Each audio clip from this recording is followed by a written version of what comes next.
எல்லாவற்றையும் காண்கிற தேவன் நம்மத்தில் இருக்கிறார். ஹல்லேலூயா. அவருடைய கண்கள் பூமி எங்கும் உலாவிக் கொண்டிருக்கிறது. அவர் நம்மை கண்டு கொண்டிருக்கிறார்.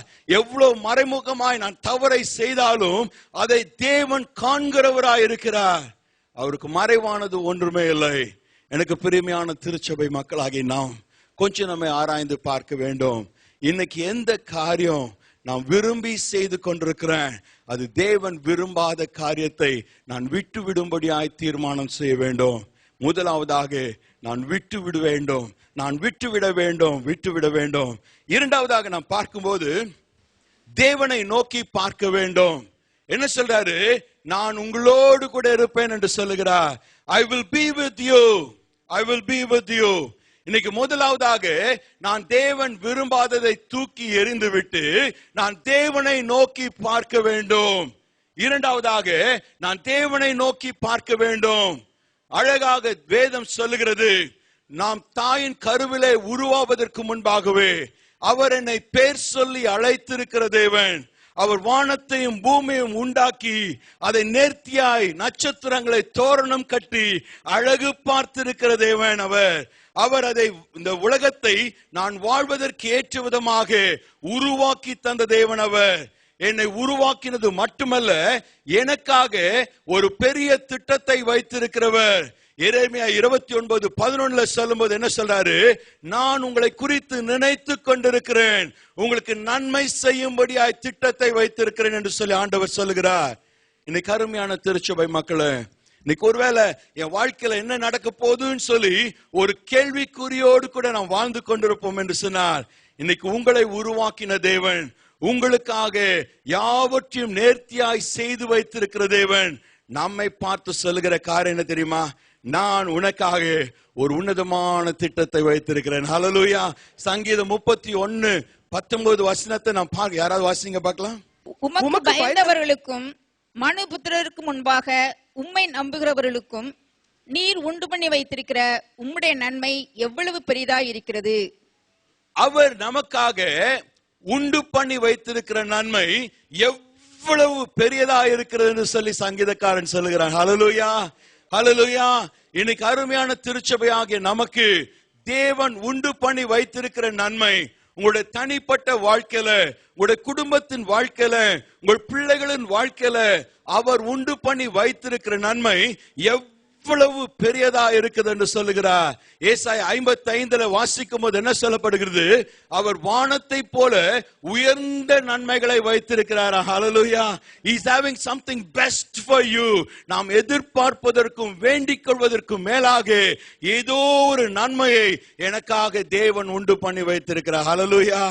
அந்த தேவன், அந்த சர்வ வல்லமையுள்ள தேவன் நாம் ஒவ்வொருவரையும் பார்த்து சொல்றாரு, நான் உன்னோடு கூட இருக்கிறேன். ஹல்லேலூயா.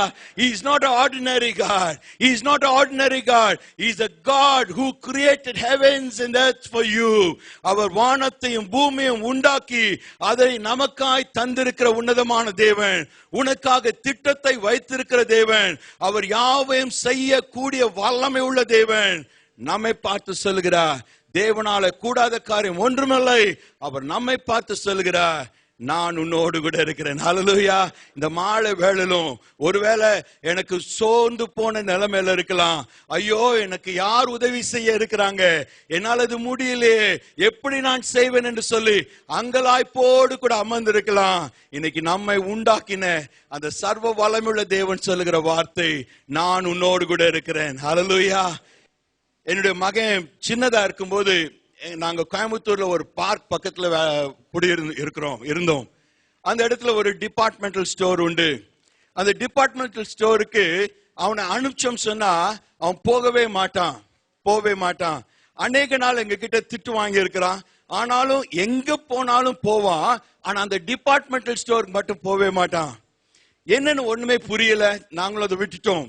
ஒரு நாள் நானும் அவனும் அந்த டிபார்ட்மெண்டல் ஸ்டோர் சைடுல போயிட்டு இருந்தோம். ஒரு குறிப்பிட்ட பகுதி வரும்போது அவனுடைய நட கொஞ்சம் மாறுறதை நான் கவனிச்சேன். அப்படி நடந்துட்டு இருந்தவன் திடீர்னு அப்படி கொஞ்சம் நெஞ்சு நிமித்தி கொஞ்சம் நடந்துட்டு இருந்தான். பார்த்த உடனே எனக்கு கொஞ்சம் வினோதமா இருந்தது.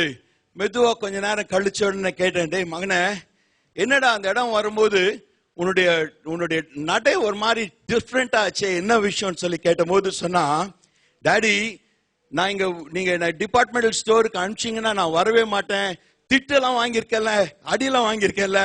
என்னன்னு சொன்னா அங்க ஒரு குள்ள மனுஷன் உட்கார்ந்து நான் அந்த சைட்ல வரும்போதெல்லாம் என்ன பயம் காமிச்சிட்டே இருப்பான்.